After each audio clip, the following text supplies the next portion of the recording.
Alright, you guys, today we're going to kick it off with a big news story. We're talking about Jet McCaleb as he finally finished the sell-off of his XRP.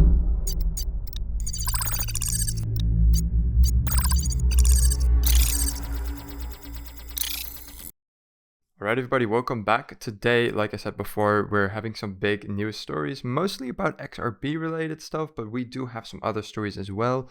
Got myself a white background, you guys, it's gonna change, it's gonna get a lot better really soon. Anyways, not too much about that, obviously we're gonna get into the news right away. Make sure to like the video, subscribe, and yeah, let's start covering this. So, as you guys are probably well aware, Jet McCaleb has been a XRP whale, basically the biggest XRP whale for years, and its sell-off started, I believe, many years ago. I believe even before 2020, but do not quote me on that specific detail. At any rate, over the time that he has been dumping XRP as he's been moving on to different things, right, to competitors. The community was very happy, of course, to see this sell-off. Obviously, a whale is not very nice for it's not very good for the coin, right? If you have a very, very large whale, they can manipulate the prices, they hold coins, and mainly the manipulation of prices. If you guys want to read up more on that, there is actually a very good thread from 5 years ago actually referring to XRP as well, talking about how whales manipulate the price and how they stimulate it for their own liking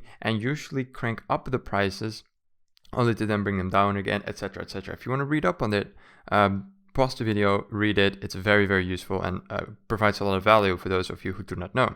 At any rate, right now in the XRP wallet, there's only $24, so that translates to 40 XRP-ish. So basically, the sell-off has finally been completed, which is amazing news for the community, and obviously they're very happy. As we can see over here in the comments, we can definitely see the sentiment being pretty happy about this. And yeah, understandably so. It's been a while. It's obviously a very big story, and it immediately had its impact on XRP. So we're going to look at that real quick. We're seeing XRP obviously at the 7th place as it overtook Cardano just a couple of weeks ago. But as you can see right now, we are seeing a 17.6 billion market cap for XRP, which is obviously huge. The coin is currently at 36 cents. That is a 2.4% growth. Very, very bullish. And as you can see over the last 24 hours, we can see a very, very large peak. And this, in my opinion, mostly has to do with the fact that the XRP whale is selling its assets. People are getting more bullish on XRP. There's been many, many great news about the coin. Obviously, right now we have the whale, but before that we had obviously XRP overtaking ADA and XRP performing really well despite the bear market. XRP has been going very bullish for a while, and I think personally, of course, I'm no financial advisor, but I do think that this might be the last domino here, and to cause a chain reaction. We're seeing XRP absolutely skyrocket, and I think that this latest development will only add fire to the fuel. So very happy to see that. Moving onwards though to the next story, because there's always more, you guys. We're back at Celcius, because of course we are. Now, for those of you who don't know, very, very quick recap. Obviously, after the bear market hit, there were a lot of companies that started tumbling down. We had Celcius, but we also had Voyager, 3AC, and many more. Now, Celcius has been mostly in my market reviews. Why? Because they're one of the recent ones to fall. They have recently filed for bankruptcy, and bankruptcy 11 in fact. And right now we're seeing a 1.2 billion hole in their balance sheet, which is obviously bad news. A 1.2 billion hole is not something they're going to easily be able to fix, lowering the chances of them being able to pay back its creditors. Over here we can see an actual Celcius Network Inc. Sheet with their liabilities and their assets, and this is a document filed by the firm's advisor. Shows Celcius has a deficit of 1.2 billion, so that is the evidence for this. Now, the article basically just goes on to say that Celcius is in a lot of trouble. I don't think Celcius will be able to repay back its creditors. It is in far too large of a deficit. Bankruptcy 11 will help them restructure the company to give them an opportunity to maybe in the future get everything organized again and repay back some of its debt. Do I think that Celcius will bounce back from this? I don't think so, and the community sentiment definitely doesn't seem to reflect that either. So that is a quick update on Celcius right now. Moving over to a bit of a smaller story here, but still very interesting, especially for those of you watching from Europe.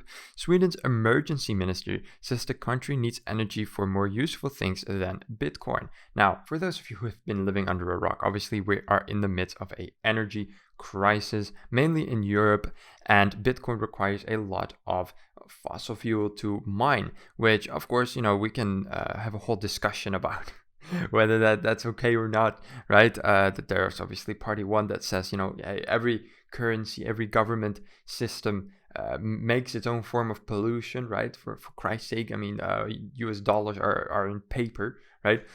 So we can have a whole discussion about that. But the point is, Sweden's Minister of Emergency, so this is not something that will be in regulations for a very long time. This is urgent, has said that the fuel will not go to Bitcoin, which is obviously a big hit for the Bitcoin miners in Sweden. We don't know exactly what they'll do against it. They haven't said yet.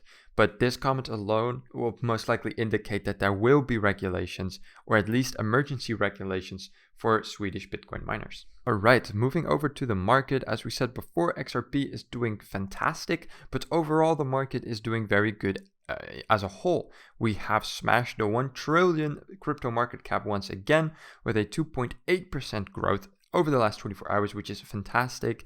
Bitcoin is up at 22,000 and Ethereum is really up at 1.4 thousand. If I have to actually quote a tweet from Colin here, Colin Digits, I'm not finding it real quick, but if I can quote him, he said, Ethereum is up, but I don't trust it. So yeah, that is, I understand where he's coming from. Ethereum is up, and everyone obviously assumed that it was going to drop down to $800. So to see it at 1.4K, I understand the sentiment of it'll drop, and that yeah, I can definitely see that happening as well. Although of course I'm not sure. Looking at the rest of the market though, even Cardano is up, but only so slightly at 46 cents. Solana also not a very big winner, but they have reached the $40 again. Polygon though with a Polygon with a 54% growth. Look at this, Polygon.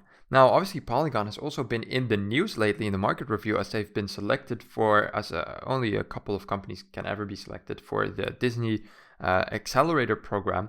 And I assume that played a big role in Polygon's surge over here, as it got a lot of attention and validation, as it's now on the Disney program. So good for them. They've just reached a 7 billion market cap, making them, of course, the 12th most valuable coin, ahead of DAI and Shiba.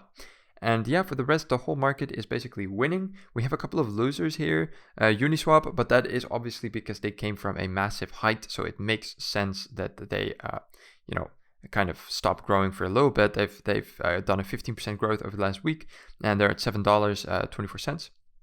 So yeah, overall, very positive market today. Now, the Fear and Greed Index surprisingly still says extreme fear, which I find rather surprising. If we see the gains and if we see the positive news that has been going on, I would have expected a much higher fear rating, but unfortunately this is what we got. We are on 20.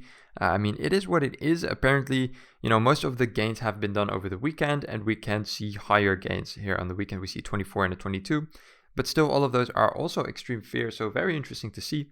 All right, you guys, that was it for today. A rather short video in terms of articles, but the articles that we did have were, in my opinion, very important. Also, the market was just wild, so very happy to have been taking a look into that. And yeah, that's basically it, you guys. So if you enjoyed, please make sure to like and subscribe, and I will see you guys in the next one. Ciao, ciao.